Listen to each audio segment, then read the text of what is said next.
بسم اللہ الرحمن الرحیم۔ السلام علیکم پیارے دوستو، جیسا کہ آپ سبھی کو پتہ ہوگا کہ بقرعید آنے والی ہے، اور بقرعید کیوں منائی جاتی ہے، اس کے پیچھے کی پوری کہانی کیا ہے، سچائی کیا ہے، ان سبھی چیزوں کے بارے میں ہم آپ کو پوری جانکاری دیں گے۔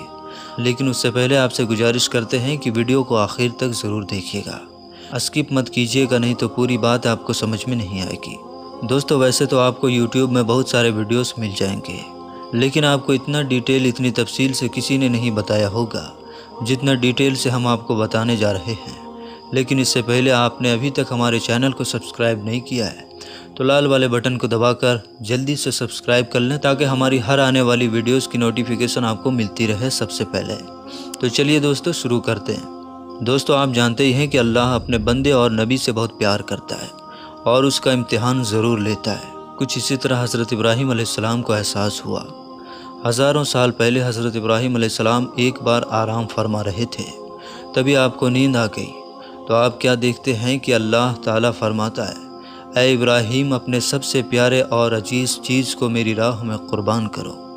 چنانچہ صبح ہوئی تو آپ نے سوچا کہ نبی کا خواب کبھی غلط نہیں ہو سکتا، جھوٹا نہیں ہو سکتا۔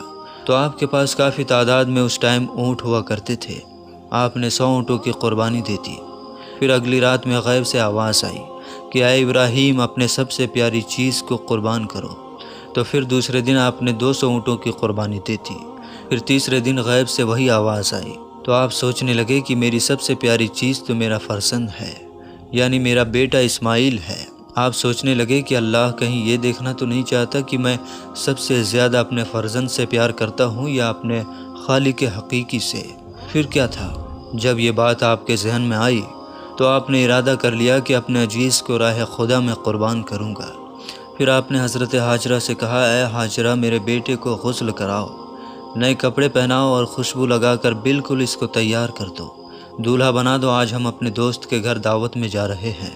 بیوی ہاجرہ خوش ہو کر اپنے بیٹے کو تیار کرنے لگی۔ پھر حضرت ابراہیم علیہ السلام اپنے بیٹے کو لے کر فلسطین سے مکے کی طرف روانہ ہونے لگے۔ تبھی شیطان آیا اور بیوی ہاجرہ سے کہنے لگا، اے ہاجرہ، تمہیں پتہ بھی ہے تمہارے بیٹے کو دوست کے یہاں نہیں بلکہ تمہارے بیٹے اسماعیل کو مارنے کے لیے لے جا رہے ہیں۔ تبھی حضرت ہاجرہ نے کہا، میں اپنے ابراہیم کو اچھی طرح سے جانتی ہوں، بھلا ایک باپ اپنے بیٹے کو کیوں مارے گا؟ شیطان نے کہا، ابراہیم نے خواب میں دیکھا ہے کہ اللہ کی طرف سے تمہارے بیٹے کو قربان کرنے لے جا رہے ہیں۔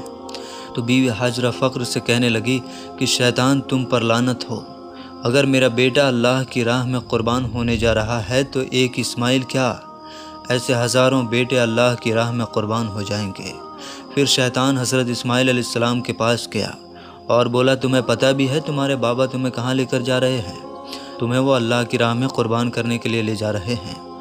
تو حضرت اسماعیل علیہ السلام نے فرمایا، اگر میں اللہ کی راہ میں قربان ہو جاؤں تو اس سے بڑا خوش نصیب کون ہوگا؟ پھر شیطان یہی سوال لے کر حضرت ابراہیم علیہ السلام کے درمیان گیا اور کہا، تم اپنے بیٹے کو کیوں قربان کر رہے ہو؟ تمہیں پتہ بھی ہے تمہاری قربانی قبول ہوگی یا نہیں؟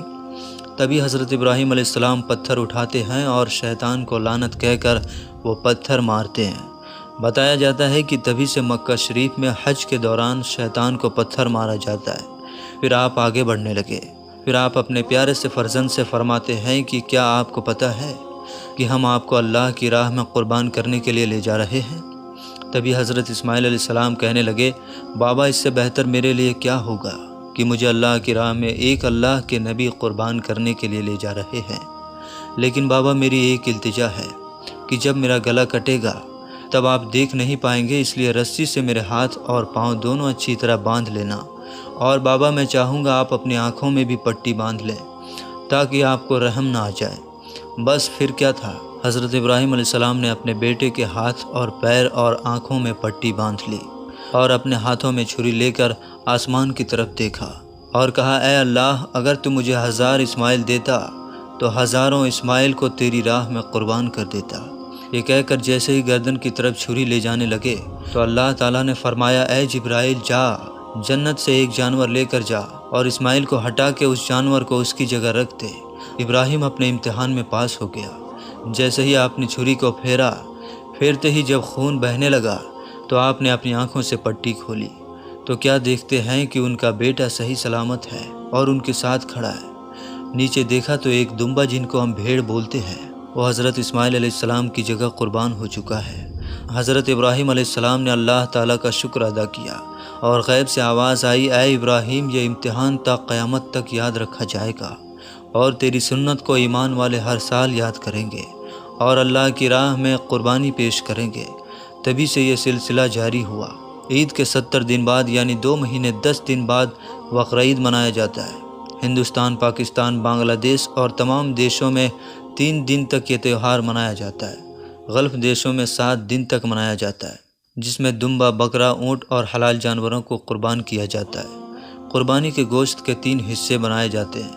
پہلا حصہ غریبوں مسکینوں کے لیے، دوسرا حصہ رشتہ داروں کے لیے اور تیسرا حصہ اپنے گھر کے لیے کیا جاتا ہے۔ بقرعید کو عید الاضحیٰ بھی کہا جاتا ہے۔ جو لوگ قربانی کر رہے ہیں وہ لوگ خاص کر غریبوں کو ضرور تقسیم کریں۔ دوستو، امید کرتا ہوں کہ آپ کو یہ ویڈیو ضرور پسند آئی ہوگی۔ پسند آنے کی صورت میں لائک اور شیئر کرتے ہوئے ہمارے چینل کو سبسکرائب ضرور کر لیجیے گا۔ اللہ حافظ۔